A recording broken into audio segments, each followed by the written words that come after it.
네, 성도 여러분, 한 주일 동안 평안하셨습니까? 귀한 안식일에 주님의 전으로 올라오신 우리 성도님들 또 손님들 진심으로 환영합니다. 나중에 자세히 우리가 식사 전에 환영하는 시간을 또 따로 갖도록 하겠습니다. 오늘 말씀의 제목은 지금은 더 기도할 때. 지난 안식일 설교 제목을 혹시 기억하십니까? 문 나가시면서 다 잊어버리시나요? 더 좋은 하나님. 공통점이 뭐가 있어요? 더라는 단어가 참 한국 사람들은 더 좋아하는 단어인 것 같습니다. 덜보다 더가 좋잖아요. 더 좋은 하나님에 대해서 말씀을 드렸고, 오늘은 더 기도해야 될 때다. 지금이 평소에 기도를 하지만 지금은 더 기도해야 될 때다. 본문의 말씀 사무엘상 12장 23절로 24절의 말씀입니다. 사무엘이 이스라엘 백성들에게 했던 이야기지요. 나는 너희를 위하여 기도하기를 쉬는 죄를 여호와 앞에 결단코 범하지 아니하고 선하고 의로운 길을 너희에게 가르칠 것인즉 너희는 여호와께서 너희를 위하여 행하신 그 큰 일을 생각하여 오직 그를 경외하며 너희의 마음을 다하여 진실히 섬기라. 기도하기를 쉬는 것은 죄라, 그렇게 표현을 했습니다. 그 죄를 여호와 앞에서 결단코 범하지 않겠다. 기도하기를 쉬는 것은 죄라. 여러분, 우리가 다시 이 말씀을 우리의 삶에 다시 한번 적용해보고, 기도하기를 쉬는 일들을 내가 했었던가, 아니면 더 기도해야 될 이 시점에 내가 하나님께 어떠한 기도의 태도를 가지고 기도의 열성을 가지고 살았는가 하는 점검의 시간이 또 되었으면 합니다. 하나님께서 세워주신 이 교회는 정의와 진리의 강물이 정말 흘러넘쳐서 세상으로 흘러가야 되는 것이 교회입니다. 가장 정직해야 하고 가장 모범이 되어야 하며, 그리고 믿을 만한 사람, 이 세상에 어떠한 이해관계가 있어도 하나님을 믿는 사람들의 그 심지 굳은 변함없는 그의 삶은 모든 사람들이 바라볼 때 저렇게 살아야 된다고 이야기를 해야 하는 것이 정상입니다. 그리고 그리스도인의 본질입니다. 그러나 참 연약해서 우리가 그렇게 살지 못하고, 또 오늘날의 기독교가 그렇게 사회에 좋은 영향을 끼치지 못함으로 많은 사람들에게 지탄을 받고 있습니다. 이런 상황 가운데서 우리 기독교인들이 하나님 안에서 살아가는 바른 모습을 보이는 그 일은, 이런 시국에서 우리가 해야 될 중요한 태도는 정말 진지하게 기도하는 일이라는 것입니다. 오늘 세 가지 더 기도해야 될 이유를 제가 말씀을 드리겠는데, 첫 번째는 국가를 위한 기도입니다. 두 번째는 나 자신을 지키기 위한 기도입니다. 세속화된 세상에서.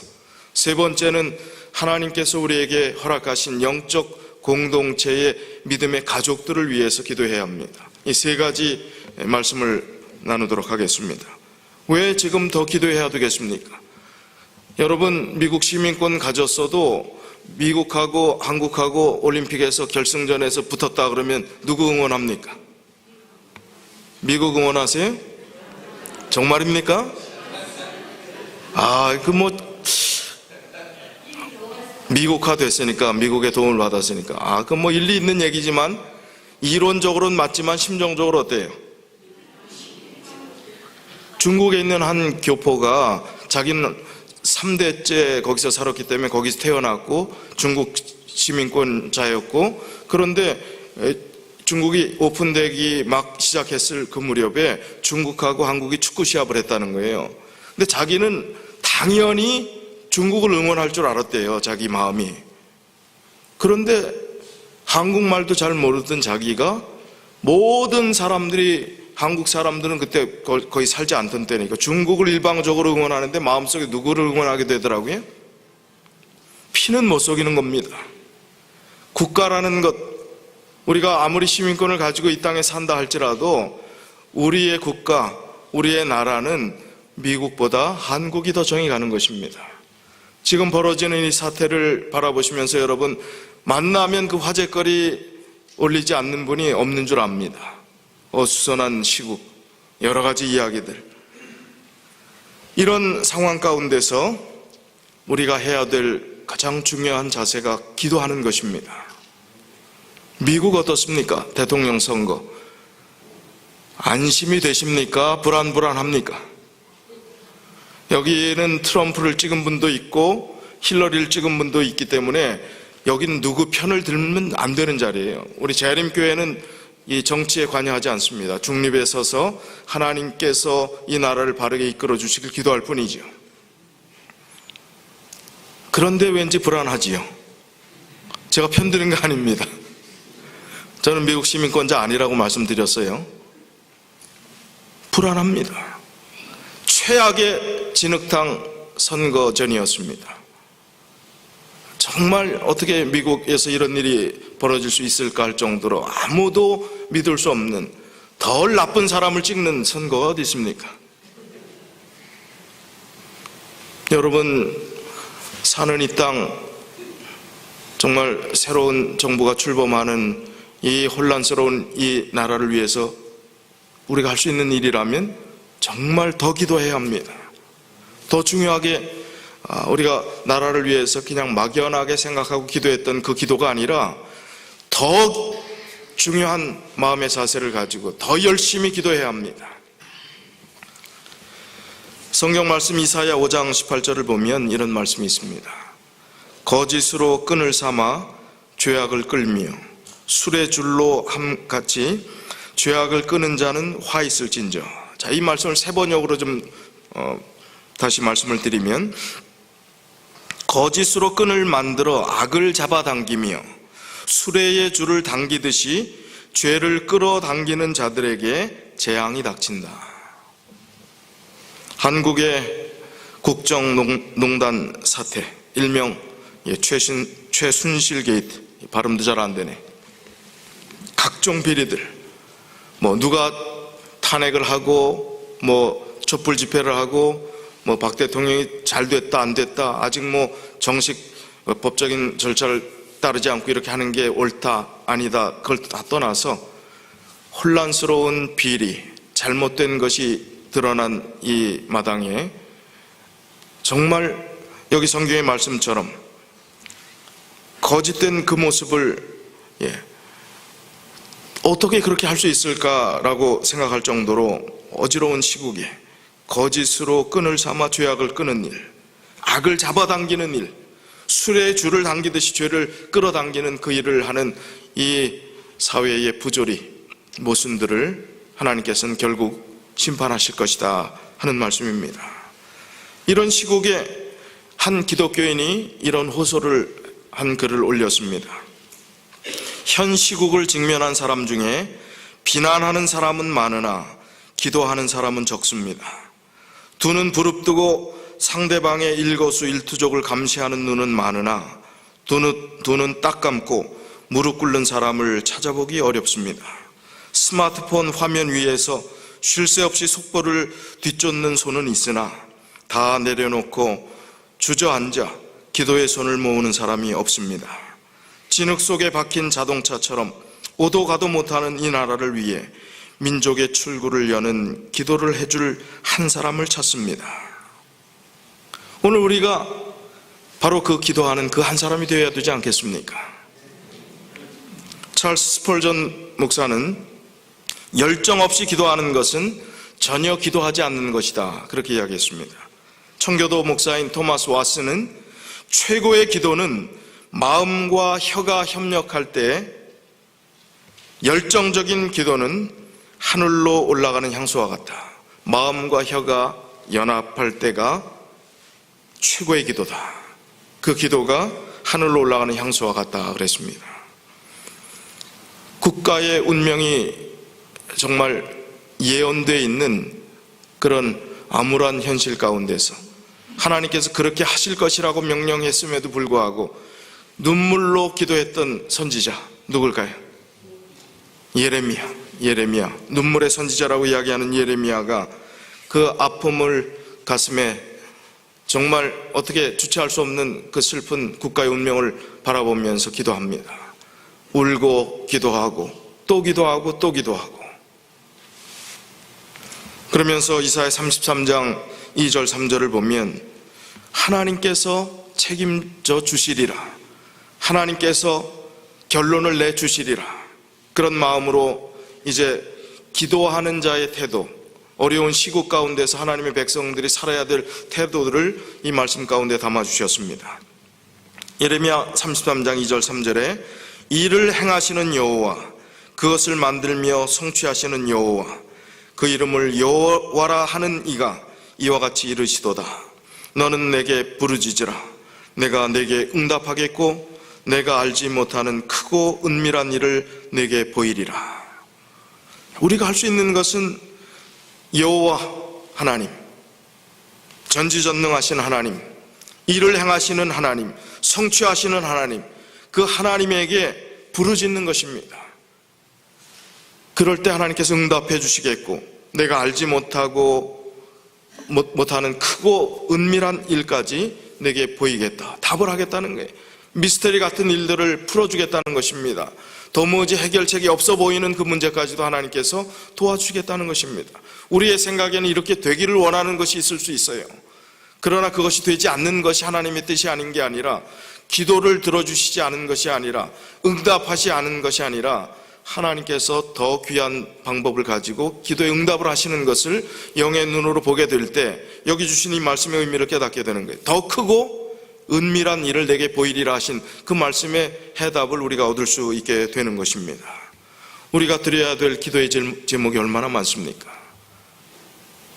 외로운 선교지에서 오늘도 하늘만 바라보고 먹을 것 다 떨어지고 지원은 다 끊긴 채 하나님의 사명은 포기할 수 없어서 하늘을 바라보며 눈물을 짓는 그런 외로운 선교사들이 지금 이 시간에도 간절히 부르짖는 그런 선교사들이 곳곳에 있다는 사실을 우리가 기억해야 합니다.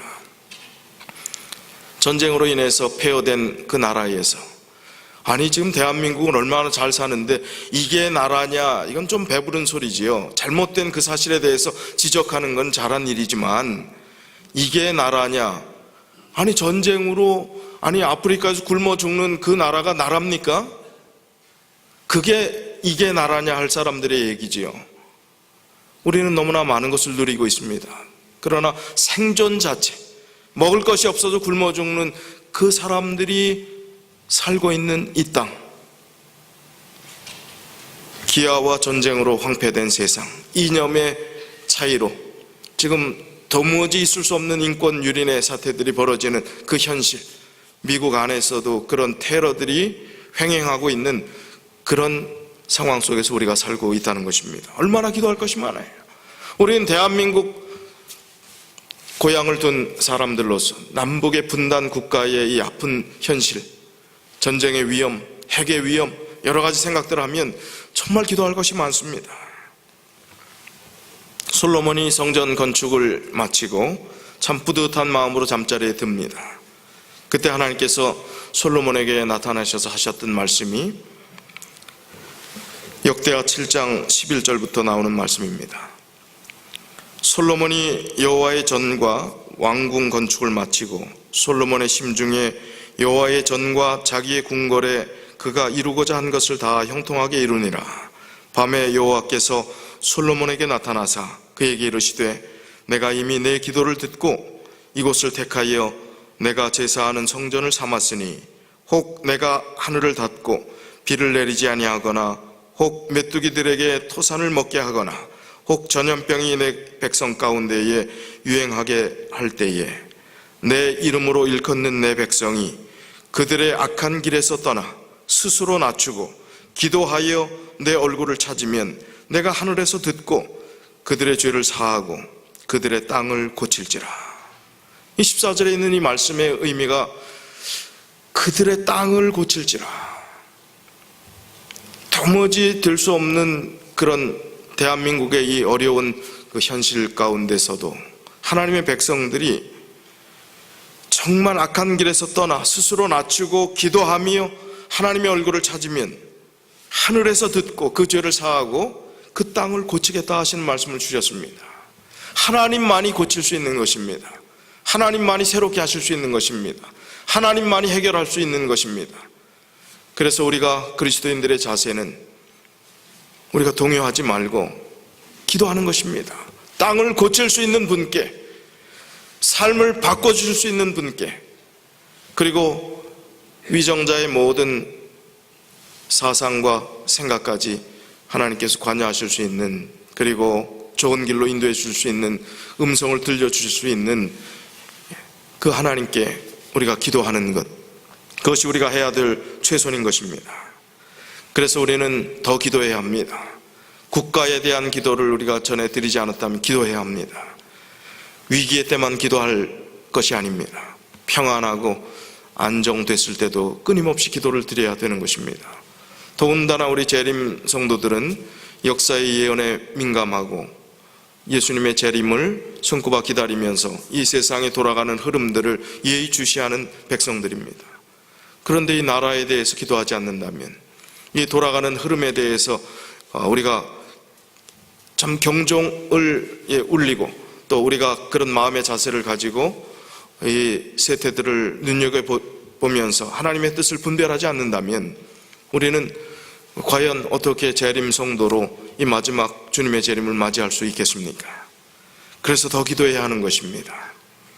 두 번째는 급속한 이 세속화의 물결 속에서 내 믿음을 지키는 것이 참 얼마나 어려운 일인가. 참 이상한 세상에서 우리가 살아가는 느낌이 들지 않습니까? 비정상의 세상 속에서 우리가 살아가는 것 같습니다. 참 세속적이고 이상한 세상에서 비정상적인 공간에 내가 거기에 들어있다 이렇게 하는 생각들이 자주 듭니다. 요한복음 17장 14절부터 17절에 보면 우리가 이 세상에 살지만 세상에 속하지 않은 사람이 되라는 예수 그리스도의 기도문이 나옵니다. 예수님께서 내가 이 세상에 살지만 속하지 않은 것처럼 너희도 이 세상에 살지만 속하지 않은 사람이 되었으면 좋겠다는 그런 문맥으로 이런 기도를 올렸습니다. 세속화된 교인들의 삶의 모습들이 어떤 것인가? 지금 미국의 보수 교계의 대표적인 지도자인 뉴욕의 부활교회의 담임 목사인 조셉 마테라라는 목사가 최근 이 10가지 세속화된 기독교인의 징후라 하면서 10가지를 이야기했는데, 이게 어떤 교단과 상황을 떠나서 오늘날의 기독교인들에게 자가 진단을 할 수 있는 좋은 그런 어떤 기준이 된다고 생각합니다. 우리 자신에게 이 10가지 항목들을 제가 열거할 때에 나는 세속화된 사람인가 아니면 세속화에서 벗어나서 하나님 중심으로 살고 있는가 자가 진단하는 그런 항목이 되었으면 좋겠습니다.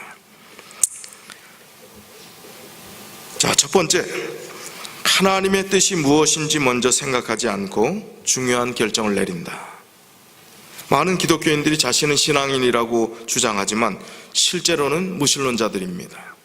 그 무신론자는 어떤 무신론자라고 제가 한번 말씀드렸죠? 무신론적 유신론자입니다.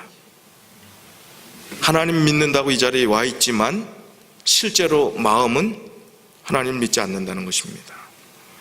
왜냐하면 결혼하는 것, 이사하는 것, 직업을 바꾸는 것, 또 그 외에 여러 가지 인생사의 선택을 할 때에 내가 먼저 결정하지, 기도하지 않고 결정하지, 기도는 형식으로 할 뿐이지 정말 하나님의 음성을 듣고 하나님께서 음성을 들려주실 때 내가 결정하겠습니다, 하나님께서 하라고 하시면, 가라고 하시면 내가 하겠습니다 하고 계속 진지하게 하나님의 음성을 들으려고 하는 시도들이 부족하다는 것입니다.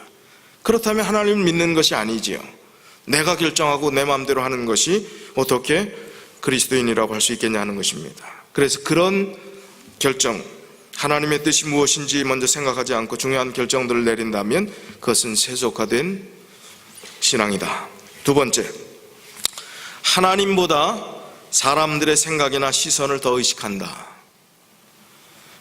요즘 세속적인 문화에 하나 등장하는 이 용어가 셀피라는 단어가 생겼습니다.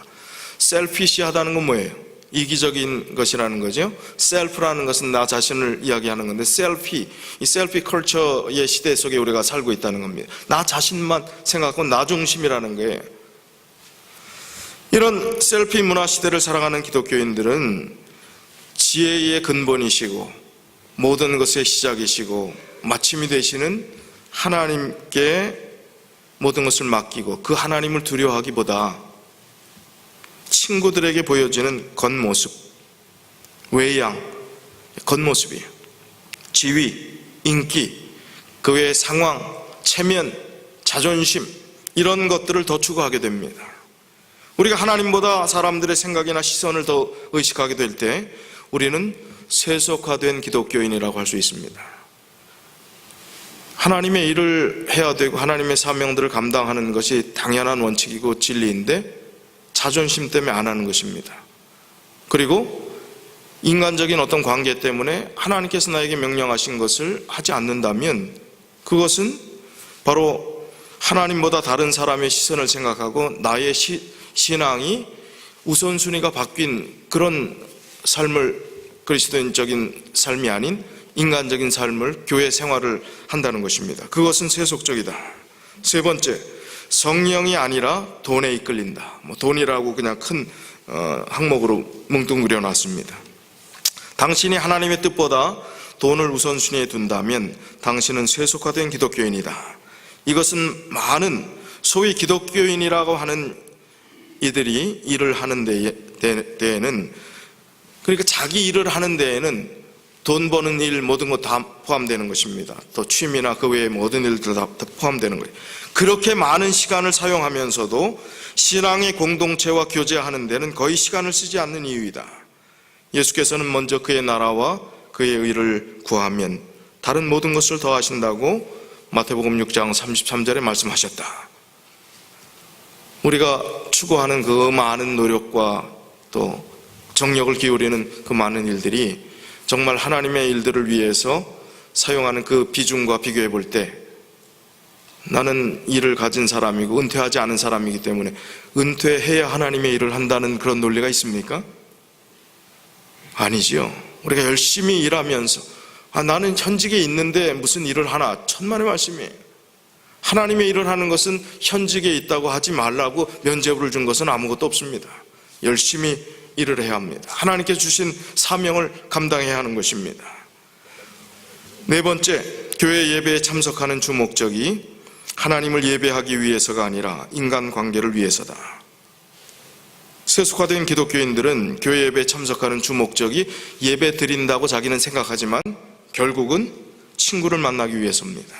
성경적인 예수 그리스도의 제자들이 교회에 참석한 주 목적은, 그런 참된 신자들은 하나님을 만나는 것입니다. 그리고 성령께서 교회에게 하시는 말씀을 듣고 나에게 주시는 말씀을 듣고 성도와 교제하는 것입니다. 그러나 그런 의미가 없이 사람들을 만나는 그 일에 더 초점이 되어 있고 그 만남을 통해서 일주일의 삶의 스트레스를 풀고 해소하는 일들이 오늘날 기독교의 다반사이기 때문에 그런 모습의 신앙인들은 세속화된 사람들이다, 그렇게 표현하는 것입니다. 다섯 번째, 대중문화가 추구하는 가치를 모방한다면 그것은 세속화된 교인이다. 세속화된 기독교인들은 연애하거나 또 옷을 입는 일에 있어서나 대중음악을 듣는 일에 있어서나 세상의 문화를 따라가는 모든 일에 있어서 세속적인 가치를 신봉합니다. 이 미국 속담에 이런 이야기가 있다고 합니다. 오리처럼 보이고 오리처럼 꽉꽉거리면 오리일 것이다. 오리처럼 보이고 오리처럼 꽉꽉 소리가 나면 틀림없이 뭘일 것이다? 오리일 것이다. 그 얘기는 무슨 얘기냐면 내 속마음이 내적으로 세상의 가치, 세상의 시스템을 따라가고 찬양하고 그 문화에 그리스도인으로 살면서 같이 그 문화에 휩쓸리고 이렇게 하고 살아가면 우리의 영의 생각이 아니라 육의 생각으로 살아가게 된다면 그 존재는 오리라 이겁니다. 오리가 뭐예요? 세속적인 삶을 생각하고 그렇게 마음가짐하고 그렇게 따라가는데 교회에 와 있어도 우리는 세속화된 사람일 수 있다는 것입니다. 자가 진단을 우리가 해야 되는 것이죠. 여섯 번째, 하나님은 당신의 인생의 일부일 뿐이다. 진정한 그리스도의 제자는 하나님을 자기 자신의 인생의 일부로 생각하지 않습니다. 그들에게는 예수 그리스도, 그분이 전부입니다. 골로새서 3장 1절로 4절에 그러므로 너희가 그리스도와 함께 다시 살리심을 받았으면 위의 것을 찾으라. 거기는 그리스도께서 하나님 우편에 앉아 계시느니라. 위의 것을 생각하고 땅의 것을 생각지 말라. 이는 너희가 죽었고 너희 생명이 그리스도와 함께 하나님 안에 감추었음이니라. 우리 생명이신 그리스도께서 나타나실 그때에 너희도 그와 함께 영광 중에 나타나리라. 위의 것을 생각하고 땅의 것을 생각하지 말라는 것입니다. 하나님의 삶을 우선순위로 두고 그것이 우리의 삶의 전부입니다 라고 고백하는 그 삶이 우리의 삶에 얼마나 되는지를 다시 한번 또 점검해야 합니다. 일곱 번째는 하나님을 추구하는 삶을 살지 않는다는 것입니다. 세속화된 기독교인들은 여기 이렇게 표현했어요. 이쪽 저쪽 잽싼 기도를 하면서 자신들의 세속적인 삶의 방식을 축복해달라고 할 것이다. 그러나 그들은 기도 가운데 계속해서 하나님의 얼굴은 구하지 않으며 성경을 따라 기도하지 않을 것이다. 잽싼 기도, 그리고 필요할 때 나의 모든 기도를 응답해 달라고만 기도하지 하나님의 얼굴을 구하지 않습니다. 성경 말씀대로 살지 않습니다. 성경 말씀대로 기도하지 않습니다. 이러면 세속적인 그리스도인이라 그렇게 표현하는 것입니다. 여덟 번째는 당신의 삶이 다른 이들에게 복음의 영향력을 미치지 않고 전도도 하지 않는다. 그렇다면 세속적이라는 것입니다. 세속화된 기독교인들은 다른 사람들을 예수 그리스도께로 인도해야 한다는 부담을 전혀 가지고 있지 않다. 대부분은 지난 5년이나 10년 사이에 단 한 명의 영혼도 하나님께로 인도하지 않았을 것이다. 그 이유는 그들이 세상에 포섭되어 있어서 영혼에 대한 감각을 가지고 있지 않기 때문이다. 슬프게도 많은 경우에 구원받지 않은 가족들이나 친구들, 그리고 직장 동료들과 함께 일을 하는 사람들이 당신에게서 기독교인과 비기독교인 사이의 차이를 전혀 발견하지 못할 것이다. 전도하지 못하는 이유가 뭐라고요? 차이가 없으니까, 영적인 것을 추구하지 않으니까 할 얘기가 없는 거예요. 보여지는 게 없는 것입니다. 영혼 구원할 어떤 필요조차도 못 느끼는 것입니다. 나 혼자 내 영혼의 불쌍함을 쩔쩔매는데 어떻게 남을 구원하고 전도하고 할 마음이 생기겠냐는 것이죠. 그것이 바로 세속화된 증거다. 아홉 번째는 제자를 삼지 않는다 하는 것입니다. 구원받은 하나님의 백성들이 그 이후에 아주 오랜 시간 동안 교회 안에 있으면서도 자신의 삶을 한 명의 영혼을 제자로 삼는 일을 위해서 조금도 투자하지 않는다는 것은 너무나 이상하다는 것입니다. 근데 그런 사람들이 너무나 많다는 것입니다. 당신이 현재 누군가를 그리스도 안에서 성장하고 성숙하도록 멘토링 해주거나 도움을 주고 있지 않다면 당신은 마태복음 28장 19절에 대위임 명령을 의도적으로 불순종하고 있는 것이다. 가르쳐 지키게 하라. 침례를 주고 가르쳐 지키게 하라는 그 하나님의 명령이죠. 유언장과 같은 말씀이죠. 당신이 목회자나 장로 등의 직분을 가지고 있다는 것이 당신이 다른 이를 제자로 삼고 있다는 것을 의미하는 것은 아니다. 진정한 의미에서 성숙시키고 정말 제자로서의 삶을 목숨까지 주님 앞에 내놓을 수 있는 그런 신앙인들을 멘토링하는 그 일들에 우리가 먼저 된 자로서 하지 않는다면 그것은 세속화된 삶이다 하는 것입니다. 그 다음에 열 번째, 재정에 있어서 성경적 청지기 정신을 가지고 있지 않다. 교회 안에 있는 많은 이들이 자신들의 돈이 하나님께 속한 것이라고 믿지 않는다. 이들은 자신이 편할 때만 헌금을 한다. 이들은 자신이 자신들의 생명이나 돈이나 부에 대한 주인이라고 생각한다. 설령 11조를 드린다 하더라도 하나님께서는 소유의 10%가 아니라 그들의 소유의 100%의 주인이라는 것을 이해해야 한다. 당신이 돈을 자신이 원하는 대로 마음대로 사용한다면 당신은 성경적 청지기가 아니다. 그것은 진정한 기독교인의 모습이 아니라 세속화된 기독교인의 모습이다. 진정한 청지기, 재정뿐만 아니라 시간에 있어서도 그렇고 우리의 재능을 하나님께 드리는 일에 있어서도 청지기 직분의 소중함은 우리가 잘 알고 있는 부분입니다. 그렇다면 이 세속적 그리스도인이 아닌 진정한 그리스도인이 되기 위해서 그 핵심 가치를 우리가 찾기 위해서 어떻게 해야 되겠습니까? 참된 평강과 영원한 기쁨은 자기 정체성을 인식하고 확립하는 삶 속에서만 자리 잡을 수 있다는 것입니다.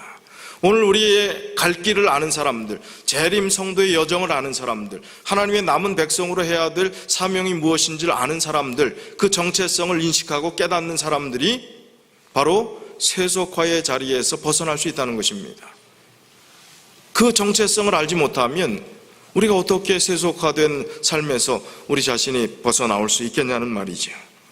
임진왜란 때 일본에 끌려간 조선의 도공의 후예로 일본 도자기계의 대명사인 사스마 야끼, 이 사스마 야끼라는 것은 사스마 지역의 도자기라는 뜻입니다. 지금의 가고시마현입니다. 그곳에 14대 명장, 우리 한국식으로 표현한 명장 심수관이라는 사람이 한국의 후손입니다.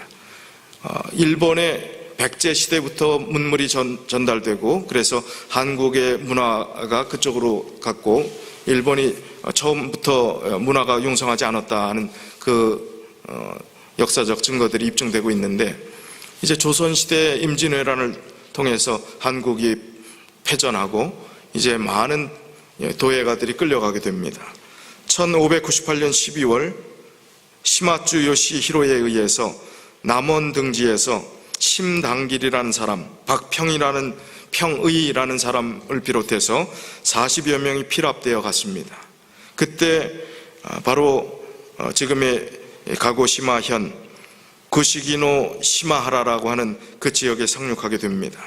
그 가운데 심당길이라는 사람이 남원 근교에서 피랍되었는데 거기서 자기가 가지고 있었던 이 기술을 이제 최선을 다해서 전수하기 위해서 노력을 합니다. 그 노력으로 두 개의 이 조선인들이 그 도자기의 맥을 이었는데 또 하나의 일파는 200년의 공백이 있었어요. 다시 나중에 이어졌지만 정통성을 인정받을 수 없습니다. 유일하게 인정받을 수 있는 것은 바로 이 심수관 도예가입니다. 이 심수관이라고 하는 것은 사람 이름인데 12대 이 도예가의 이름이 심수관입니다. 그때 가장 융성했습니다. 1835년에서 1906년까지 살았던 분이 심수관인데 이 12대부터 그 다음 사람들의 이름을 다 그냥 심수관이라고 합니다. 그래서 일본에 가장 조예가 있고 명망 있는 그 도예가는 심수관이다. 이 조선의 후예들입니다. 이 조선의 후예들이 이름도 바꾸지 않고 심수관이라는 이름으로, 한국의 이름으로 그 전통을 살릴 수 있었던 이유, 14대 손인 이 심수관이 한국에 와서 강연을 하고 국민문화훈장을 받았습니다. 지금은 이제 15대가 활동하고 그가 한 60세 정도 됐어요. 16대, 20대의 아들이 계속 대를 이어서 그 일들을 하고 있습니다. 얼마나 참 대단한 일입니까? 16대 동안 그 역사가 단절되지 않고 그 일을 해왔다는 자체만도. 근데 이 14대 손인 이 심수관 이분이 들려준 이야기 가운데서 굉장히 아주 교훈적인 이야기가 있습니다. 그 아들을, 이제 15대 아들을 불러놓고 구슬만한 크기로 진흙을 뭉친 다음에 이 도자기 물레에다 그것을 얹어놓고 그 다음에 그 가운데 바늘을 하나를 딱 찔러 놨다 그래요. 그리고 이제 물레를 돌리면서 이 조그만 구슬만한 작은 그것을 도자기를 빚습니다. 그때 아들에게 물었어요. 아들아, 지금 여기서 무엇을 보느냐라고 물었을 때 그 아들이 했던 이야기는 그 진흙, 그 작은 구슬만한 진흙은 돌아가는데 그 가운데 박힌 바늘은 안 움직이네요. 고정이네요. 제대로 봤다. 너의 정체성은 이거다. 조선의 정체성, 한국 민족의 정체성. 주변에 모든 것이 다 뱅뱅 돌아도 그 중심을 흐트러지지 않은 채 요지부동으로 그 자리를 지키고 있는 이 바늘처럼 너의 삶은 그 가치관을 가지고 살아야 된다. 그런 이야기를 했다는 것입니다. 이 가운데서 우리는 참된 신앙의 모습을 다시 한번 생각해 볼 수 있습니다. 참된 신앙이 무엇입니까? 신앙이란 움직이는 세상 속에서 움직이지 않는 진리의 중심을 찾아야 하는 것이고, 그것은 자기 정체성 인식과 확립에서부터 나올 수 있다는 것입니다. 오늘 우리는 누구입니까? 제7일 안식일 예수 재림교, 여러 교파 중에 하나가 아니죠. 하나님의 마지막 사명들을 감당할 하나님께서 특별히 불러주신 백성입니다. 이 사명을 우리가 이해하지 못하고 망각한다면, 이 정체성을 확립하지 못한다면, 우리 안에 이 정체성을 통해서 하나님께 주신 사명이 불타오르지 않는다면, 그 믿음이 발휘되지 않는다면 우리 마음에 어떻게 하나님 안에서 진정한 평안과 또 행복이, 그리고 확신이, 진리 가운데서 정말 흔들리지 않는 그런 삶을 살 수 있겠습니까? 그런 흔들림 없는 삶을 사는 하나님의 백성들을 향해서 사도 바울은 빌립보서 4장 8절 9절에 이렇게 그리스도인의 삶을 당부하고 있습니다. 끝으로 형제들아, 무엇에든지 참되며 무엇에든지 경건하며 무엇에든지 옳으며 무엇에든지 정결하며 무엇에든지 사랑받을 만하며 무엇에든지 칭찬받을 만하며 무슨 덕이 있든지 무슨 기림이 있든지 이것들을 생각하라. 너희는 내게 배우고 받고 듣고 본 바를 행하라. 그리하면 평강의 하나님이 너희와 함께 계시리라. 이 말씀을 우리 생애 가운데서 많이 읽었던 말씀으로 넘기지 마시고 하나하나 적용하면서 내가 정말 이 세속화된 세상에서 정체성을 지키고 그 바늘이 움직이지 않고 정말 그 자리를 든든하게 지키는 것처럼 우리 믿음의 자리를 내가 지키고 있는가? 오늘 다시 한번 정말 심각하게 점검을 해봐야 합니다. 아모스 5장 14절에 너희는 살려면 선을 구하고 악을 구하지 말지어다. 만군의 하나님 여호와께서 너희의 말과 같이 너희와 함께 하시리라. 살려면 선을 구하라는 것입니다. 믿음의 삶을 살라는 것입니다. 하나님의 편을 선택하라는 것입니다. 악을 구하지 말라는 것입니다. 쫓아가지 말라는 것입니다. 부러워하지 말라는 것입니다. 어제 저녁에 요한복음 3장 마지막 부분들을 강의하면서 제가 드린 말씀 어제 참석하신 분들은 기억하시죠? 거기에 시제를 구원, 영생이라는 시제가 언제부터 시작되는가? 앞으로 영생을 받을 것이다 했어요. 지금부터 영생이 시작된다고 했어요. 지금부터. 미래의 구원을 받을 것이 아니라 지금부터 그 구원이 시작되는 것입니다. 그리고 심판도 언제부터요? 지금부터. 우리가 부러워하던 그것이 하나님 없이 살아가는, 정말 잘 살고 이 세상에 잘 나가는 그런 사람들이 그 코끝에 호흡이 떨어지는 그날 그 심판은 종결되는 것입니다. 어떤 의미에서요? 나중에 예수님께서 심판하시고 또 둘째 사망 여러 가지 성서적인 이야기 단계들이 남아있지만 더 이상 바꿀 수 있는 것이 없기 때문에 그게 끝이나 마찬가지인 것입니다. 우리가 부러워할 것이 아닌 그 세상을 부러워하면서 그 모습을 부러워하면서 그것들을 흉내내고 추구하고 따라가고 그 사람들의 삶을 동경하는 그 모습은 너무나 안타까운 모습입니다. 우리가 선을 구하라, 악을 구하지 말라, 생명의 길을 택하라 말씀하시는 주님의 명령을 우리가 다시 한번 귀담아 듣고 지금 이미 시작된 하나님께서 우리에게 베푸신 그 구원을 끝까지 지키고 주님 오신 그날에 그 아름다운 은혜를 같이 누리는 믿음의 유업을 이어받을 그런 하나님의 남은 백성이 되어야 되지 않겠습니까? 세 번째는 영적 공동체 가족들을 위해서 우리가 기도해야 합니다. 참 우리가 영적인 공동체를 이루고 살아가면서 다 좀 행복하면 얼마나 좋겠습니까? 그런데 아픈 사람, 슬픈 사람, 외로운 사람, 힘든 사람, 여러 참 우리의 삶에 뭔가 이해하기 어려운 그 마음을 이해해 줄 수 없는 고통 가운데 살아가는 분들이 있습니다. 일상이지 않습니까? 죄가 끝나지 않은 세상에서 우리가 늘 듣는 소식들 아닙니까? 좋은 소식이 있는 것 같지만 또 슬픈 소식이 있고, 또 장례식 때문에 우리 한 가족이 한국에 나가시고, 지금 또 어떤 가족은 병원에서 병명도 제대로 알지 못한 채 그 자리가 보이지 않습니까? 여기 앉아야 될 이 자리에 계셨던 그분이 안 계시는 거 보시지 않습니까? 슬픔 가운데서 세월이 지나도 그 슬픈 상처를 치유할 수 없는, 인간적으로는 도무지 벗어날 수 없는 그 아픔을 가진 그런 가족들이 있지 않습니까? 우리가 정말 하나님의 말씀을 믿고 그 믿음의 길을 따라가는 사람들이라면 더 기도해야 합니다. 그 영혼들을 위해서요. 로마서 12장 15절에 즐거워하는 자들과 함께 즐거워하고 우는 자들과 함께 울라. 갈라디아서 6장 2절에 너희가 짐을 서로 지라. 그리하여 그리스도의 법을 성취하라.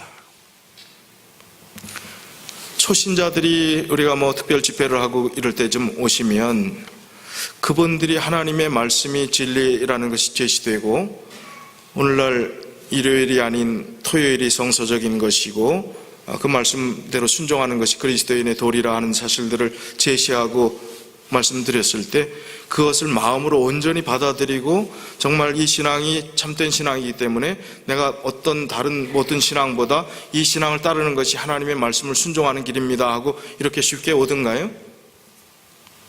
말씀은 분명한데 옵니까 안 옵니까? 오기 쉬워요 어려워요? 어렵습니다. 정말 말씀이 전부인 분, 그 말씀대로 살아가는 것이 하나님께서 주시는 참된 생명임을 깨닫는 자들만 오는 거예요. 얼마나 어려운 과정입니까? 그래서 이 교회의 새로운 얼굴이 보인다면 그분들은 보통 귀한 분들이 아니에요. 예사로 볼 일이 아닙니다. 얼마나 더 기도해야 되겠습니까? 그분들이 하나님의 말씀을 정말 깊이 있게 이해하고 내 삶에 하나님 우선으로 살아가기 위해서는 말씀대로 순종하는 이 신앙을 따르겠다고 그 길을 결심하기까지 얼마나 많은 기도가 필요할까요? 저는 압니다. 우리 교우님이 전도하고 싶은 분, 또 이 교회 인도하고 싶은 분 위해서 노력하는 것 알아요. 장문의 편지를 정말 몇 장씩 써갖고 인생이 정말 지금 하나님 의지하는 것이 이 시점에 우리가 얼마나 중요한 것임을 장장 편지를 쓰고 잘하고 대접하고 사랑하고 애를 써도 될 만한데 안 되는 거예요. 영혼을 구원하는 것은 사람이 할 수 있는 일입니까? 사람이 하는 것 같지만 사람이 절대 할 수 없는 일이에요. 그래서 더 기도해야 하는 것입니다. 그렇게 불쌍한 영혼으로 꼭 구원받아야 될 영혼들이 있는데 안 되는 것, 그렇기 때문에 더 기도해야 하는 것입니다. 그리고 더 사랑해야 하는 것입니다. 고린도전서 13장 13절에 내가 내게 있는 모든 것으로 구제하고 또 내 몸을 불사르게 내어줄 줄라도 사랑이 없으면 내게 아무 유익이 없느니라. 하나님이 주시는 그 사랑이 아니면, 성령 하나님께서 그 사람의 마음을 회심시켜 주시지 않으면 불가능한 것입니다. 그래서 우리는 더 기도해야 하는 것입니다. 교회증언 4권 67페이지에 보면 영생을 얻는 사업은 모든 세속적인 중요함보다 우위를 차지한다. 우리가 받은 이 구원이, 하나님께서 베푸신 영생이 이 세상 어떠한 모든 것보다도 우선순위라는 것입니다. 그 우선순위의 혜택을 받고 이 자리에 있는 우리들이 그 기쁨과 그 행복을 나눠주지 않는다는 것은 내가 그 기쁨을 모르기 때문입니다. 부분적으로 이해했기 때문입니다. 세속화되어 있기 때문입니다. 그래서 우리가 다시 점검하자는 것입니다. 더 기도하자는 것입니다. 나라를 위해서. 그리고 나 자신이 얼마나 세속화되어 있는 모습인지를 깨닫고 발견하고 내 정체성을 회복하고 하나님께서 우리에게 베푸신 영적 공동체, 이 자리에 있어야 될 영혼, 우리가 기도하는 그 대상들을 향해서 기도해야 한다는 것입니다. 바로 그러한 영혼들을 구원하기 위해서 많은 신중한 생각과 열심 있는 기도가 요구된다 하고 계속해서 그 교회 증언의 4권에 말씀해 주고 있습니다. 오늘 우리의 삶 가운데 하나님께서 베푸신 그 은혜를 정말 깊이 묵상하며 감사하며 우리의 기도가 부족했구나, 더 기도했어야 하는데 기도가 약했구나, 더 기도해야 되겠다, 더 좋으신 그 하나님을 우리가 모시고 사는데 더 기도해야 되겠구나, 더 기도하기로 결심하는 우리 믿음의 가족들이 다 되시길 바라면서 오늘 말씀을 줄이겠습니다.